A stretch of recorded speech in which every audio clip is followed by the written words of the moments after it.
Hey, Rocket here. Just wanted to do a video to share some brand new info based on the just released interim financial report of Digital Extreme's parent company, Leyou Technologies, which covers the first and second quarter of 2020. However, I will just be focusing on the info pertained to Warframe only, as the report does include many other aspects of the company, which is beyond the scope of this video. So it is no surprise that the pandemic did have a significant impact for everyone, and Digital Extremes was no exception. Starting with the good news, Warframe posted a 15.5% increase year-on-year in registered users, boosting the player base to a record high of 61.3 million from 53.1. In addition, consoles revenue was up slightly compared to 2019. However, overall revenue was down by about 18.9% year-on-year to $74.1 million due to multiple factors, and the pandemic was certainly one of those factors. Here is an excerpt of the interim report, and I quote. During the reporting period, Warframe released two major updates including Operation Scarlet Spear and the Deadlock Protocol, bringing players new missions and collectibles. It also launched its third game season, Nightwave Series 3. Due to the COVID-19 pandemic, the annual fan event TennoCon shifted to a live online broadcast and was postponed to August 1, 2020. However, the enthusiasm of Warframe fans was not affected at all. TennoCon 2020 was a huge success, driving an increase of concurrent users to a new record high. The decline in revenue of Warframe during the reporting period was mainly due to the following factors. On one hand, our content creation pipeline during the COVID-19 pandemic could not fully meet the players' demand for a greater amount of new content.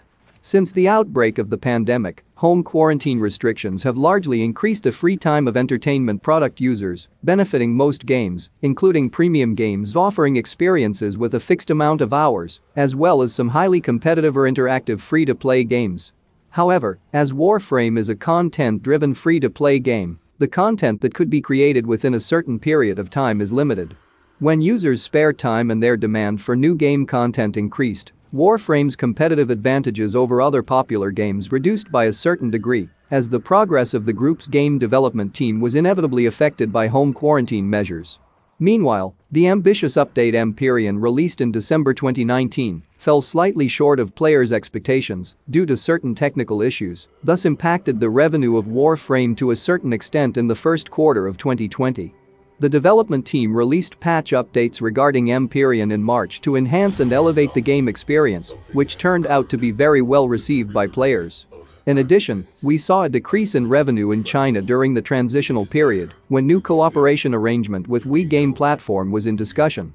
Despite the above-mentioned situation, the development and operating teams have several exciting changes planned, and the management team has full confidence in the continued success of Warframe. The most anticipated update is the release of Heart of Deimos announced at TennoCon, which will introduce a brand new Warframe customization system and a new open-world environment that are expected to greatly enhance players' engagement and their enthusiasm towards Warframe personalization. Meanwhile, Digital Extremes and the Chinese distributor of Warframe will establish deeper cooperation with the Wii game platform to provide Chinese players with significant content updates, with a view to gradually align the Chinese version of Warframe with the international version in terms of update frequency and progress. This will solve a key pain point of Chinese players, significantly improve their game experience, and help drive a significant increase in Warframe's revenue in China. In addition, the factor affecting Warframe's revenue in 2019, namely the decrease in new users due to the upgrade of next-generation consoles in 2020, has been stabilized. Total payment from console users recorded a slight increase during the reporting period as compared to that for each of the first and second halves of 2019. Additional traffic from certain next-generation console platforms is expected to generate further growth for Warframe. End quote. So there you have it.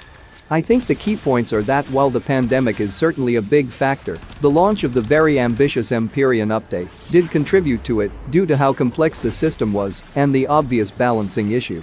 Having said that, as mentioned in the report, the Empyrean Revisited update certainly turned Railjack around for the better, speaking from personal experience and what I had read from various forums. With all the new updates that we know of that will be coming very soon, I am very optimistic about the outlook for the rest of the year in terms of contents, and I had to give a shout out to DE for continuing to crank out these updates, all while under a global pandemic. I think the real major hurdle for Warframe to be even bigger and better will remain in its lack of cross-save or cross-progression, but that will have to be a video for another time. I will include the link to the full report in the description below for your reference. As usual. Thanks for watching.